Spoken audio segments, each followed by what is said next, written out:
a collection of top secret, highly secure locations across South Texas. This is the Spurs Insider, the podcast that has never been and never will be fungible. I am your host, Mike Finger. I am joined as always by sports editor of the Express News, Nick Talbot, beat writer Tom Ringo Orsborn, and the polarizing Jeff McDonald. And to start out this week's podcast, I want to take everybody back in time. I want to take everybody back in time to a point when the host of this podcast was facing some adversity, was facing some overwhelming skepticism, some negativity, some glass half empty from even Tom Orsborn. Jeff McDonald was just his usual self, just dumping on everything. Nick Talbot threatened to take my column away because because of how outrageous my assertion was that at some point in this NBA season, the San Antonio Spurs, the local Cagers, would not be terrible, and that if one thing went right, there was a possibility that the local Cagers could win 4 out of 5 games. And if you look, dear viewers, and I know you're not viewers, but I think you can use your eyes and your ears to look at what has happened to the local Cagers over the past few weeks.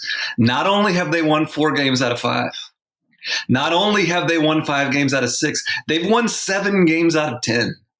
And we're going to open this podcast with me just waiting for my apology. How about sarcastic clapping? Congratulations. Congratulations. You got one. You got one. It's about time you got something right. That's not the apology I was looking for.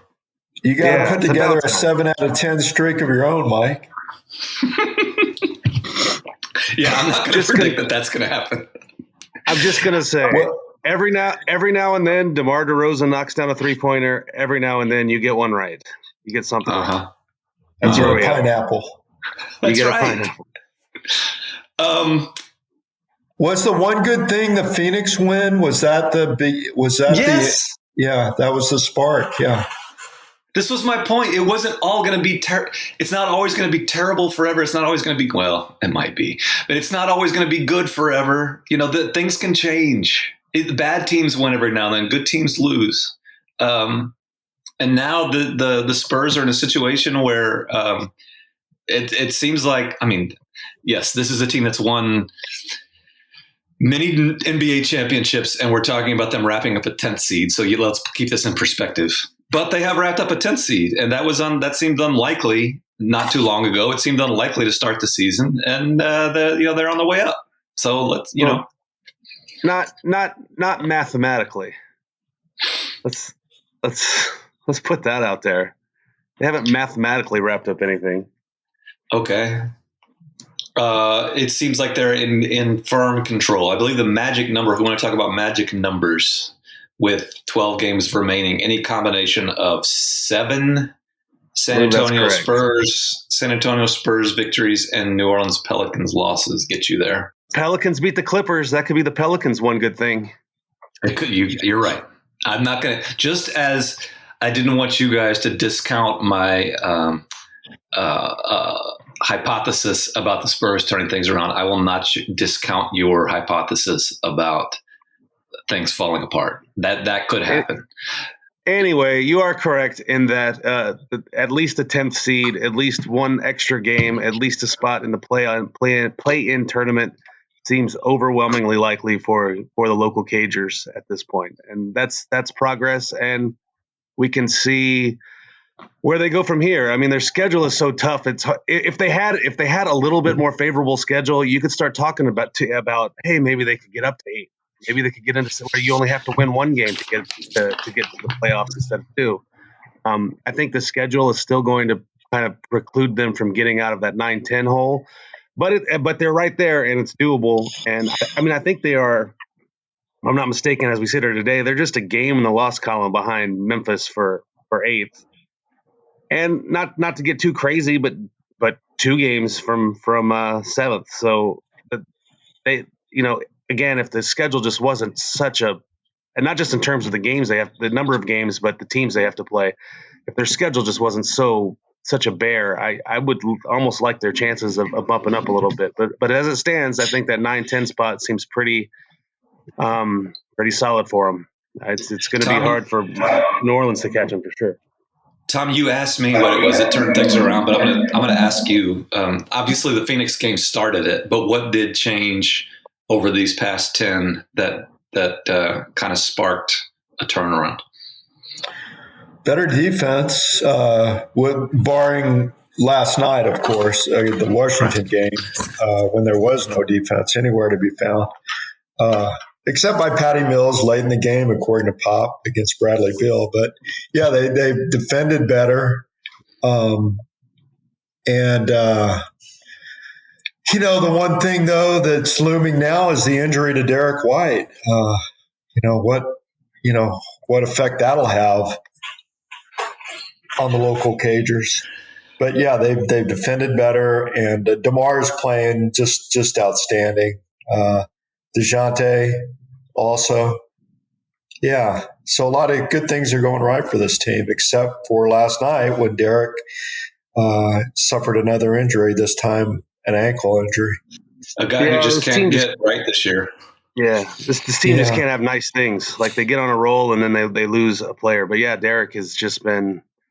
I mean, he was in the midst of his longest stretch of health for the whole season. I think he played in 28 consecutive games, which was a season high for him. Just the spits and starts have been tough on him, and they're not the same team when he doesn't suit up. They're just not. I mean, he just brings so much to the table that so many little things that other guys just don't provide, and they find it difficult to replace him when he's not there. They don't have a lot of guys. He's not a knockdown 3-point shooter, but they don't got a lot of guys that shoot the three ball, especially not in that starting lineup. Blocking shots. He's the leading shot blocker in the league among guards. He draws charges like nobody's business. He leads the team in charges and has played like half the games. You can argue between him or DeJounte who's the better perimeter defender between the two, but they're both really good and really important to what the Spurs do defensively. So every time he's out, it's just a blow to them. And it's got to be frustrating for him. It's got to be frustrating for the Spurs. It's got to be frustrating for Pop to try to keep all this together when Derek it's freak stuff too, but just can't stay on the floor. I thought we'd seen a lot of advanced stats, and I'd never seen the one that Dan Weiss put up on the broadcast last night about, I think it was defensive field goal percentage. In other words, who holds opponents, which individual players in the league hold opponents the most below their field goal percentage, their normal field goal percentage. And Derek was either first or second in the league. And of the top 10, you had Derek and I believe DeJounte and one Drew Eubanks, who was on that list. I think it was Jakob. Was it Jakob? I think it was. But yeah, so the numbers are backing up the eye test in terms of Derek being a solid defender. And again, they're going to have to find a way to deal with that. We don't know as of this recording how long he's going to be out, if he's going to be out at all. But that was looked like an obvious turned ankle last night, and he struggled getting off the floor. So we'll see where that leads him. Tom mentioned it I think I might be getting confused with this podcast and Tom on the Zoom last night. But the play of Patty Mills and Rudy Gay, who had been struggling much to people's chagrin over the past couple of weeks, they both played well last night. It seems like they're still not ready to step aside yet. Patty came up big. I mean, he hit those two 3-pointers late in regulation, 2 huge free throws in overtime, and as Pop pointed out, he pestered Bradley Beal just enough to throw him off his rhythm. And again, he scored 40-something points. Yeah, just enough. Uh-huh. He missed a few down the stretch, and Pop attributed it to Patty. So I don't think Rudy's been all that bad, really. But he had a good one last night with 17 points, and seemed like he was a steadying influence throughout the game. So Pop loves praising Patty Mills' defense. Like, what do you think that's about? It's not the first time he's done it for sure. That's exactly what I think it is. Something that Jeff McDonald would never understand: positive reinforcement. Nick Talbot, have you ever tried that with Jeff? Just when he's struggling, when he's written several horrible game stories in a row, like do you try the Popovich positive reinforcement thing with him, or does that not work? No, I never tell Jeff that he has good defense. I wouldn't want to lie like that. That just doesn't seem like a good play for me to use. I don't play defense. Everyone knows this. Everyone who's ever played pickup ball with me knows this. No, I don't play defense. That's. Jeff's the guy that waits on the other end and hopes to get a layup. I'm a snowbird and son of a gun, baby. The what else went right? We taped last week. Looking back, that was heading into the Miami-Detroit back-to-back. Played pretty well against Miami. That's the only game they've lost in the last 6. And that could have been a win up until things just completely fell apart. And they lost by 20, and they played pretty well for like 3.5 quarters. It was crazy. Yeah. That game. The Spurs have been playing pretty well for. I mean, we're talking about the last few games, but they've been playing well for a few weeks now. This isn't just it hasn't always shown in the results. But going back to that Denver back-to-back, they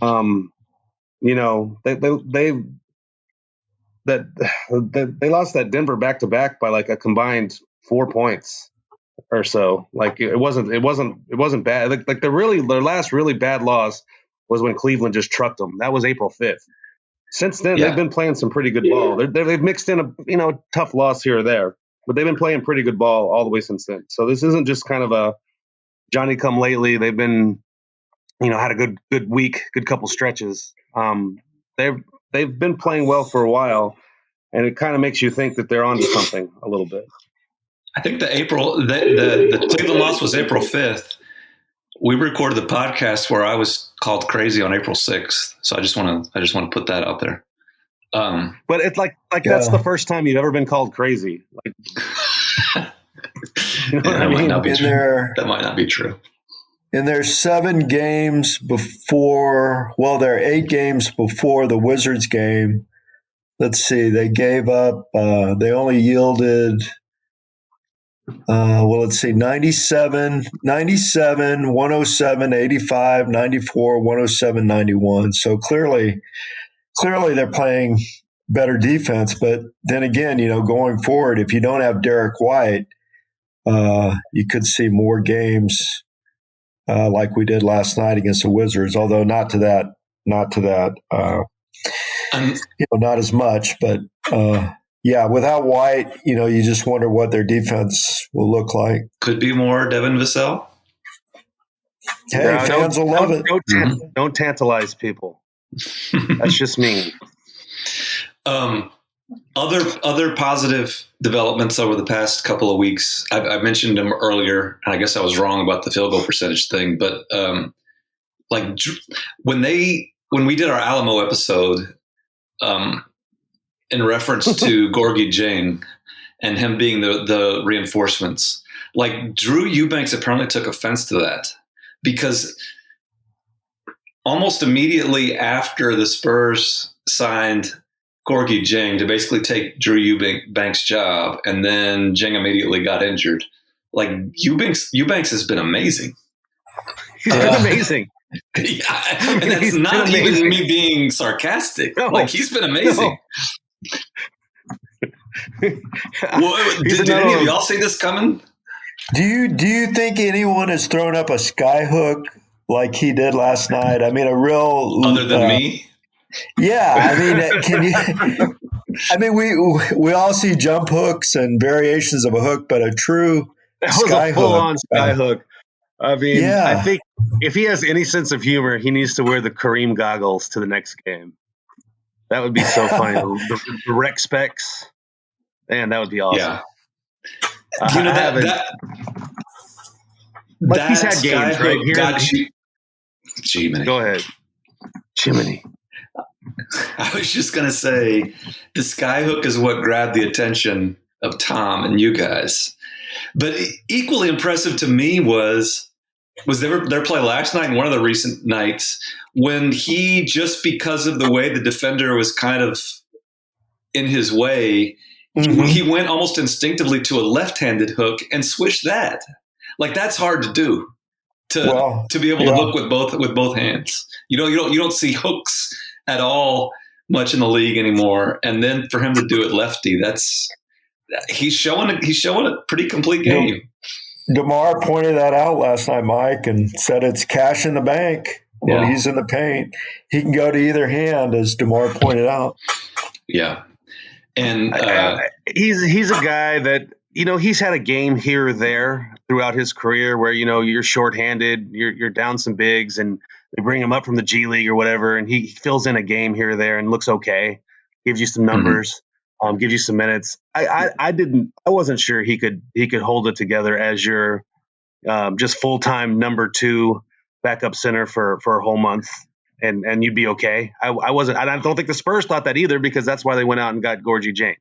So it's one of those things where like sometimes it's the moves you don't make, or it's the moves you can't make.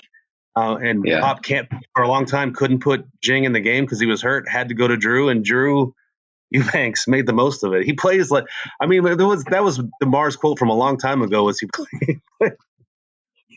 plays like a guy. He plays like a guy riding a mechanical bull, and that's about the most apt description, like most like spot on description of watching Drew play that I've ever heard. Because he just goes in there and just you don't know what's going to happen. There's bodies hitting the floor. He's taking elbows. He's giving elbows. He had one play last night where he took the shot, kind of like from the block, kind of realized it was off, and immediately took off to the other side of the block and grabbed his own rebound and put it back. Like, it's like watching a guy on, I don't know, just jolt cola. He doesn't get a very good whistle either. No, he doesn't. Was it 2 seasons ago when Dirk finished his career? Was that it's all run together? Yes. Is either two or 3? But yes. I thought that it was Dirk's last. Drew would let him get off the last shot. Dirk's last game was in San Antonio, and Dirk's last shot of the game was over Drew, and Drew was defending him like it was Game 7 of the finals, and Dirk made it anyway. And I interviewed him after that game, thinking this might be the only notable moment of Drew Eubanks' career is when he's in the shot and Dirk's final jumper. Like, I had no inkling that he was about to become a rotation player, or what he's been over the past year, few weeks, month. To be fair, neither did Pop. But as Pop would say, he's carved out a nice little career for himself, nice little role for himself. So that's something to look at. So I guess the question we can talk about now is, which All-NBA team do I put him on when we vote at the end of the year? I don't know that he's a first-team All-NBA guy, but I could probably slot him in there. Ahead of or behind Jakob? Gotta be second behind Jakob. Well, yeah, that's a tough one. They're gonna have to battle it out down the stretch. I guess it depends on how the stretch run goes as to who gets my All-NBA nod between Drew Eubanks and Jakob Poeltl. Jakob's new Basketball Reference comp, I was looking recently, is now Mark Price in terms of free throw prowess. This is my turn to say something like that. No kidding, is probably the most amazing thing I've seen this year. Just the complete turnaround, like almost overnight, of where he's airballing free throws, and now I swear to goodness, when he misses one, I'm surprised. Yeah, it just goes to show, if one good thing happens for you, your whole outlook can turn around. The whole way you see the world, your whole success, your whole everything. It just takes something good to go your direction. I'm still waiting on that one good thing then. It'll happen. One good thing that could happen to our listeners is, like, if they're down in the dumps, go to expressnews.com and buy a subscription. I mean, that could get the ball rolling. Like, that could just change everything. Forget buying a lottery ticket. Subscribe to expressnews.com, sign up for the Spurs Nation newsletter. And I mean, the positivity just starts rolling in. You're going to feel better. You're going to look better. Everything's going to just start going your way. You're going to look better. Oh yeah. Because the way you look is the way you feel about yourself. And the way you feel about yourself is just about something inside. And so, like, if you're well informed about your city, about your region, about what's going on in the world, about your favorite local basketball team, like, you're going to feel better, you're going to look better, you're going to treat people better. I just think it's a great thing, and it's a very, very good deal financially. So maybe if we need, like, when we're looking for sponsors, still we need that bearded fellow from Men's Warehouse, and we could just repurpose his catchphrase and say, you're gonna subscribe to the Express News. You're gonna love the way you look. I guarantee it. It's a pretty good catchphrase. The one difference is I'm not guaranteeing it. I'm just offering some helpful advice. But I think if we get into guarantee, that could be problematic. That's a good point. And some people are just, beyond hope. I wouldn't say that, but I think some people. In my weekly conference call with the lawyers of this podcast, we have a big legal team. They advise me not to make guarantees, so I'm not going to do that. Which lawyer is that? Oh, it's a whole team of them. Okay. Oh my goodness. Tom, put us on track here. What else do you want to talk about? I think we should make that into a sitcom and call it SA Law. That'd be great. Yeah. Why do we not have a franchise of dramas about life in South Texas, in San Antonio? SA Law, SA Fire, SA Fire, SA Cops, CSI Riverwalk. CSI Riverwalk. I think that would be great. Somebody lost their wallet on St. Patrick's Day.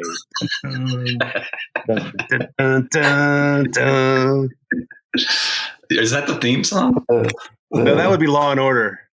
Mm-hmm. Law and Order. Drain the river. Yeah. Mm-hmm. That would be a good reality show. Like flying down there. I'm not sure how great that would be. I don't know. I heard the last time they drained the Riverwalk, they found Mike Finger's dignity. That's such a ridiculous cheap shot. Like, why would you do that? I don't know, because it's true. Getting bored over here. That was a tad over the line.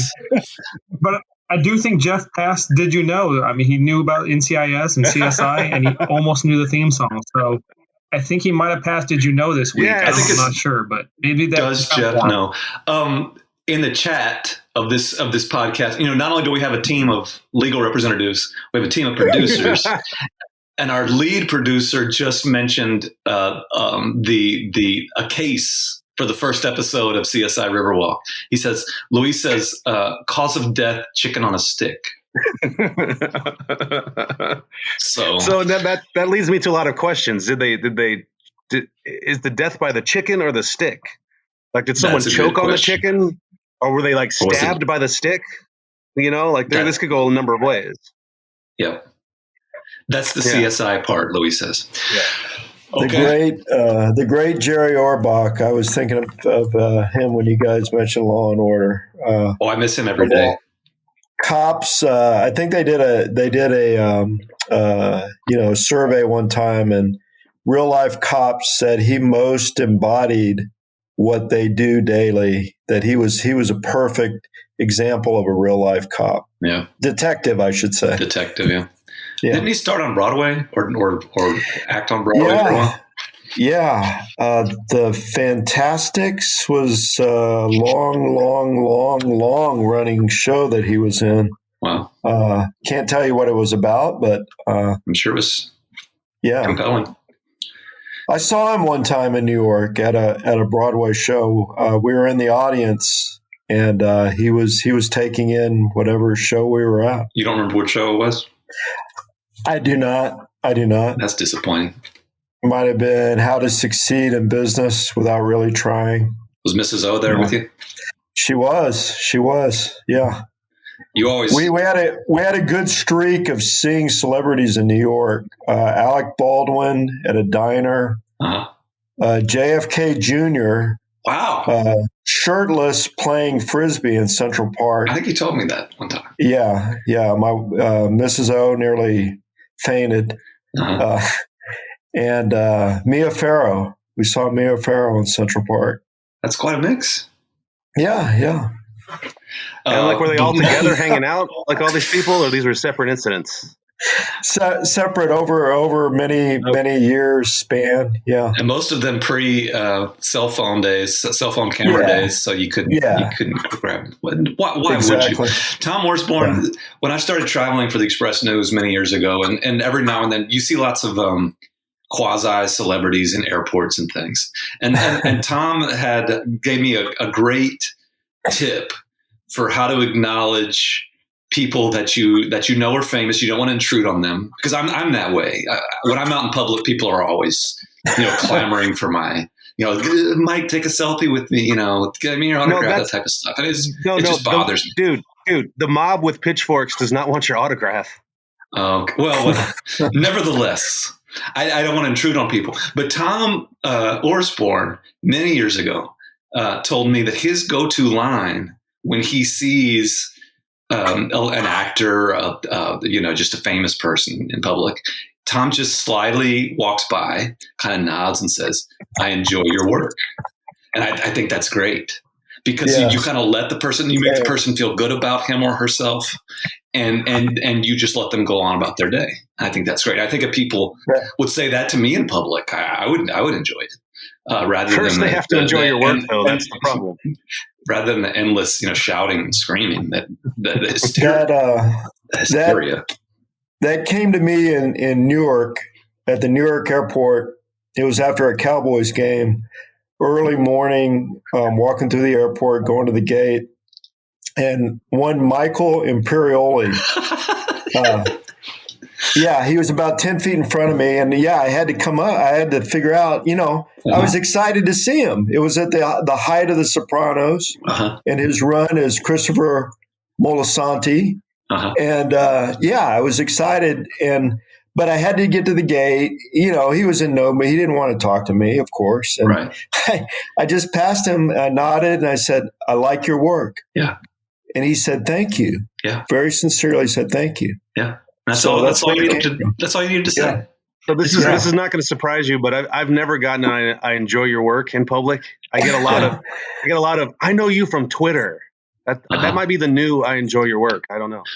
Well, to bring it back to the Spurs, I bet a lot of people pass DeMar DeRozan and say, "I like your work." This is an excellent segue, Tom. And we have a few minutes left in the podcast, and let's spend it on this topic, because last night after the game, DeJounte Murray, who's become kind of an enjoyable guy to listen to after games, by the way, mentioned entirely on his own that he thinks that San Antonio, that people in general, have to be appreciative and are obviously appreciative of everything that DeMar DeRozan has done and is doing. And my question to the class is, do you think that DeJounte Murray is correct about that? I think it depends on where you spend most of your time getting your Spurs analysis. That's my way of saying I think and I've said this before, the Twitter social media crowd probably has a different opinion than the fan at large, like the fan in the arena, the fan just watching on TV. I think for most casual to just regular Spurs fans, DeMar DeRozan is probably their favorite player right now. I mean, he would be mine if I was a 10-year-old kid. I think most of the flack he gets is from the Twitter crowd, who there are definitely legitimate criticisms. He doesn't shoot threes. He's kind of a throwback player that doesn't quite fit in the modern NBA. I think for a lot of people, it's just he's not Kawhi Leonard, which is no duh, and also a dumb reason not to like someone. I think people should appreciate him because I think he's doing a lot of great things for this team. especially lately, especially down the stretch. They need him. To me, he's fun to watch. Like, I don't know, maybe I'm just an old man that enjoys mid-range jumpers and drives and footwork and that sort of stuff, but I think he's fun to watch. So to answer your question, I think it depends on who you ask as to whether he's appreciated, but I think most fans do. That's my non-scientific answer, but I think most fans do. Rest of the class? Yeah, I think you got to take in to me, when someone says I enjoy your work, it means not only what you produce, but how you produce it. Mm-hmm. And if that makes sense. And he's a consummate pro. I know the fans don't think about this as much as we do, but he shows up with us, after the games, win or lose. He's a solid guy, as DeJounte said, good parent. He gives us great quotes, the mechanical bull, the pineapple quote. Yeah, it's just the total package is very enjoyable to be around and to watch. Yeah. By the way, he said he's not pursuing merchandising on the pineapple thing. When he said, he said, what's that? I think that's a mistake. I think it's a mistake. I mean, I think he could franchise the hell out of that. People would buy it. That's why I asked him about it last night. He said he's gotten some grief, and to review this for the listeners, was it after the New Orleans game when New Orleans chose not to double team him? Even this is the other thing about DeMar's game that is kind of amazing. Late in games, he's going to take the shot, and he's become more of a distributor, more of a playmaker than he ever has been in his career with the Spurs. And for most of his game, for most of any game, he's looking to create for other people. But if it's close in the last minute, he's going to take the shot. Everybody knows this. Like, he's going to get to his spot and he's going to take it. And teams aren't double teaming him. And he said, Jeff or Tom, you probably know the quote better than I do, but go step in here. Somebody's going to have to read it. Because I'll botch it.